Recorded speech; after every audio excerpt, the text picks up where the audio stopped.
How to delete a Microsoft account. Hello everyone, and let's get started.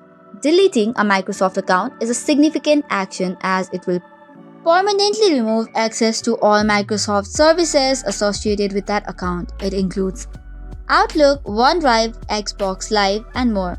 So before proceeding, ensure that you no longer need any of the data associated with the account and have backed up any important information.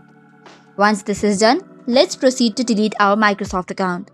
So for this, first of all, open any of your browser and go to Microsoft.com.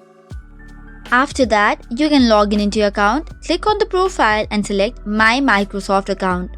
Now, from this page, go to Your Info. Under the Account Info section, scroll down a bit and you will see Close Your Account option. Tap on it and it will open another page. From here, you can view how to delete any of the Microsoft account. Tap on the Continue button and it will take you to another page.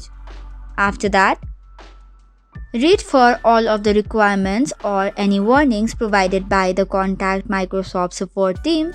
Scroll down a bit and you will see another option to continue with closing your account. Tapping on it will give you other features or other warning signs as well. You will only have a 30 days to cancel closing of your account.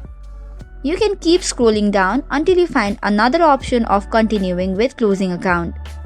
Likewise, now you will get a page whereby you can access on closing account. Tap on the link provided and it will give you a form to fill up. You have to click on all of the options and then tap on next.